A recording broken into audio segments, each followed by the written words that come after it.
Welcome to Suman TV. నేను మీ నవీన్. ఈ మధ్య సోషల్ మీడియాలో ఎక్కడ చూసినా సర్కంషేషన్ గురించి అయితే వీడియోస్ చూస్తూ ఉన్నాము.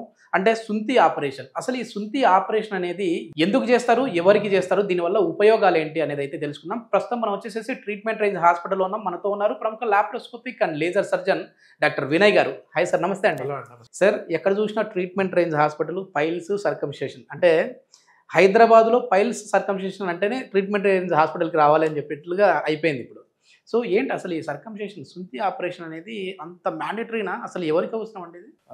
మనం ఫస్ట్ సర్కంసిషన్ అనే దాని గురించి తెలుసుకునే ముందు జస్ట్ బ్రీఫ్గా అంగం ఒక పార్ట్స్ గురించి తెలుసుకుందాం. ఏంటంటే మనము యూజువల్గా అంగం మనకి ఇలా ఉంటుంది, దీనిపైన మళ్ళీ మనకి ఏంటంటే దీన్ని మనం ఏంటంటే షాఫ్ట్ అంటాం యూజువల్గా సైంటిఫిక్ లాంగ్వేజ్లో. అండ్ దీన్ని ఏమంటాం అంటే లోపల దాన్ని మనం దీన్ని గ్లాండ్స్ అంటాం. యూజువల్గా మనకు అర్థం కావాలంటే బల్బ్ అనుకోవచ్చు, గ్లాండ్స్ అనుకోవచ్చు. అండ్ దీన్ని ఫోర్ స్కిన్ అంటాం. ఇది మనకి మెయిన్గా ఉండే పార్ట్స్. ఈ సుంటి ఆపరేషన్ అనేది ఫలానా ఏజ్లో చేయాలి, లేకపోతే ఒక అడల్ట్ ఏజ్లో చేయాలని అట్లా ఏమీ ఉండదు. యూజువల్గా మనం ఏంటంటే చిన్నపిల్లలు 1 year దాటిన వాళ్ళ దగ్గర నుంచి చేస్తుంటాం. అందరికీ అవసరమా అంటే అందరికీ అవసరం. ఓకే, కానీ ఒక కమ్యూనిటీకి మాత్రమే ఇది అన్నట్లుగా అయిపోయింది కదా సార్. ఎందుకంటే వాళ్ళు మాత్రమే చేయించుకోవాలి, మిగిలిన వాళ్ళకి అవసరం లేదని అంటుంటారు. ఎందుకు అంత అవసరం అని పర్టికులర్గా చెప్తా ఉన్నారు మీరు? అంటే అనాది కాలం నుంచి ఏంటంటే ఒక పర్టికులర్ రిలీజన్ వాళ్ళకే సుంతి అనేది అవసరము, మిగతా వాళ్ళు చేయించుకోవద్దు అనే ఏమంటే మూఢనమ్మకంలోకి వెళ్ళిపోయారు. కానీ ఏంటంటే మనకి సుంతి సర్కంసిషన్ వల్ల ఎక్కువ శాతం మనకి మేలే జరుగుతుంది, కానీ కీడే అయితే ఎప్పుడూ జరగదు. సో సుంతి అనేది అందరూ చేయించుకోవచ్చు. మనకి పర్టికులర్ ఒక రిలీజియన్ వాళ్ళే అని కాదు, మిగతా వాళ్ళు కూడా అందరూ చేయించుకోవచ్చు. కాకపోతే ఈ మధ్యలో కొంచెం పబ్లిక్లో మంచిగా అవేర్నెస్ వస్తుంది. అసలు ఏంటి సార్ ఈ సుంతి అంటే ఏంటి, దీని ఎట్లా అంటే ఒకసారి ఎక్స్ప్లెయిన్ చేస్తారా? సుంతి అంటే ఏంటంటే మనకి ఏం చేస్తామంటే మనకి ఈ ముందు చర్మం, దీన్ని ఫోర్ స్కిన్ అంటాము. ఈ చర్మాన్ని మనం ఇక్కడ వరకు ఈ జంక్షన్ వరకు తీసేస్తాం అన్నమాట. సో మనకేంటంటే ఈ గ్లాండ్స్ అనేది ఎప్పటికీ ఓపెనే ఉంటుంది, బయటే ఉంటుంది. సైమల్టైనియస్గా ఏంటంటే మనం సుంతితో పాటు ఇంకోటి చేస్తాం. కింద మనకు అందరికీ కింద ఒక అతుకు ఉంటుంది, అటాచ్మెంట్ అంటాం. దాన్ని ఏంటంటే మనం సైంటిఫిక్గా ఫ్రెండ్లం అంటాం. సో మనం ఇది చేసినప్పుడే అతుకును కూడా తీసేస్తాం అనమాట. సో రెండు ప్రాబ్లమ్స్ సైమల్టైనియస్గా సాల్వ్ అయిపోతుంది. ఎందుకు సార్ అది అట్లా అతుకు ఉంటే ప్రాబ్లం ఏమి? అతుకు ఏంటంటే ఎక్కువ శాతం మందికి ఈ కింద ఈ మనకి గ్లాండ్ జోన్, ఈ ఫోర్ స్కిన్ బిగిన్ అయ్యే జంక్షన్ దగ్గర ఉండాలి. కాకపోతే ఎక్కువ శాతం మనం ఒక 100 మందిలో తీసుకుంటే ఒక 90% మందికి ఏంటంటే అతుకు ఇక్కడ ఉంటుంది, ఇక్కడ ఉంటుంది. కొంతమందికి ఇది మనకి యూరిన్ వచ్చే ఎక్స్టర్నల్ ఓపెనింగ్ అంటాము, కొంతమందికి ఇక్కడ ఉంటుంది. ఇక్కడ ఉంటే ఏంటి ఇబ్బంది అంటే మనకి అంగం గట్టిపడ్డప్పుడు, లేదు అంటే ఇంటర్కోర్స్ టైంలో ఏమవుతుందంటే మనకి ఈ స్కిన్ వెనక్కి వెళ్ళిపోతుంది. సో ఏమవుతుందంటే ఈ అతుకు ఈ ఫ్రెండ్లం దగ్గర మనకి ప్రెషర్ పడి నొప్పి వస్తూ ఉంటుంది. కొన్నిసార్లు కట్ అయిపోయి బ్లీడింగ్ రావడము ఇవన్నీ అవుతుంటాయి. సో ఈ అతుకు కూడా ఇంపార్టెంట్ అన్నమాట. ఓకే ఓకే, అంటే దీనివల్ల సైడ్ ఎఫెక్ట్స్ ఏమి ఉండవు అండి? ఎందుకంటే కొద్ది మందిలో ఉన్న అపోహ ఏంటంటే ఇక్కడున్న ఫోర్స్ని తీసేటప్పుడు అక్కడున్న ఏదైనా నర్వ్ డ్యామేజ్ అవుతే ఇబ్బంది కదా అని చెప్పేసి అంటుంటారు. సో అట్లాంటి వాళ్ళకి ఏం చెప్తారు? ఏంటి అంటే ఇవి తీయడం వల్ల నాడి వ్యవస్థ అనేది అసలు దెబ్బతినదు. మనకి ఇక్కడ చిన్నగా మనకు కనపడేటి ఏంటంటే అవి రక్తనాళ. సో అవి ఒకవేళ మనకి ఈ చర్మం తీసేసినా ఇక్కడ వరకు అవి సీల్ ఆఫ్ అయిపోతాయి. సో వాటి వల్ల మనకి నెర్వ్ డ్యామేజ్ అనేది 100% ఏమీ జరగదు. ఎందుకంటే మనకి అంగానికి నాడ వ్యవస్థ అనేది కింది నుంచి వస్తుంది. సో వాటికి ఎటువంటి డ్యామేజ్ జరగదు. కాబట్టి సుంతి తర్వాత మనకి సెక్షువల్ పరంగా ప్రాబ్లమ్స్ రావడం కానీ, లేకపోతే అంగస్తంభన అవ్వకపోవడం కానీ ఏమీ జరగదు. ఓకే, ఇది తీసుకోకపోతే ఎట్లాంటి ప్రాబ్లమ్స్ వస్తాయండి? అంటే ఈ సుంతి చేయించుకోకపోతే ఎట్లాంటి ప్రాబ్లమ్స్ వస్తాయి, డిసీజెస్ లాంటివి? సుంతి చేయించుకోకపోతే ఏంటంటే మనకి కొంతమందికి ఏంటంటే స్కిన్ వెనక్కి రాదు. ఆ కండిషన్ మనం యూజువల్గా ఏంటంటే ఫైమోసిస్ అంటాం. ఓకే, ఇంకో కండిషన్ ఏంటంటే మనకి ముందు చర్మం అనేది చెడిపోతూ ఉంటుంది. దాన్ని మనము బలనైటిస్ అంటాము. కొంతమందికి లోపల బల్బ్ మీద ఇన్ఫెక్షన్ ఉంటుంది అండ్ స్కిన్ కూడా డ్యామేజ్ అవుతుంది, బల్నోపాస్టైటిస్ అంటాము. ఇంకొంతమందిలో ఏంటంటే కొన్ని రకాల వైరస్ ఇన్ఫెక్షన్ వస్తూ ఉంటుంది, ఏంటంటే వాట్స్ అంటాం, అవి కూడా వస్తూ ఉంటాయి. ఇవన్నీ వచ్చే అవకాశాలు, ఎందుకంటే ఆ చర్మం ఉంటే. సో ఆ చర్మం తీసేస్తే మనం ఈ కండిషన్స్ అన్నిటి నుంచి మనం తప్పించుకోవచ్చు.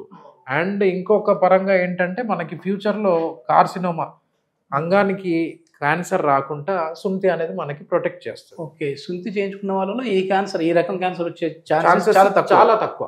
Okay okay. కానీ సుంతి ఆపరేషన్ అంటేనే ఇది చాలా సెన్సిటివ్ పార్ట్ కదా సార్. ఇక్కడ సర్జరీ అంటేనే భయపడిపోతా ఉంటారు. ట్రీట్మెంట్ అయిన హాస్పిటల్లో ఎట్లాంటి టెక్నాలజీ ఉంది సార్ ఇక్కడ?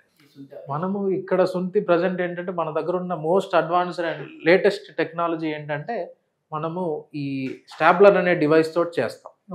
దీంట్లో ఏంటంటే మనకి ఇది గోల్డ్ కలర్ కనపడుతుంది. దీంట్లో ఇది అడ్వాన్స్డ్, అంటే దీంట్లో కూడా మనకి రకాలు ఉన్నాయి. అంటే సిల్వర్ కలర్ ఉంటుంది, లేదంటే బ్లాక్ ఉండొచ్చు. కాకపోతే ఈ గోల్డ్ అనేది దీంట్లో కొంచెం ప్రత్యేకము. దీనివల్ల కూడా చాలా అడ్వాంటేజెస్ ఉంటాయి. మనము దీంట్లో ఏంటంటే మనకి పార్ట్స్, దీంట్లో కింద మనకి ఏంటంటే ఒక డోమ్ లాగా ఉంటుంది, దీన్ని ఇంట్రడ్యూసర్ అంటాము. అండ్ మనకి ఇక్కడ వస్తాయి అన్నమాట, ఒక రింగ్ వస్తుంది, దానిపైన పిన్స్ వస్తాయి.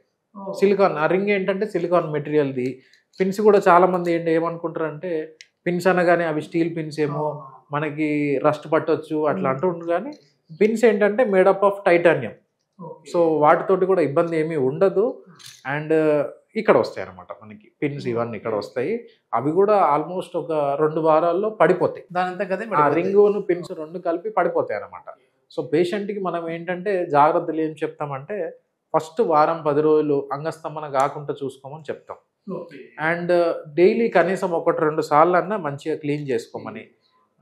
క్లీనింగ్ అంటే మళ్ళీ మనం దానికి సొల్యూషన్స్ కావాలి అట్లేమీ ఉండదు. మామూలు వాటర్ తోటి, సోప్ తోటి క్లీన్ చేసుకుంటే సరిపోతుంది.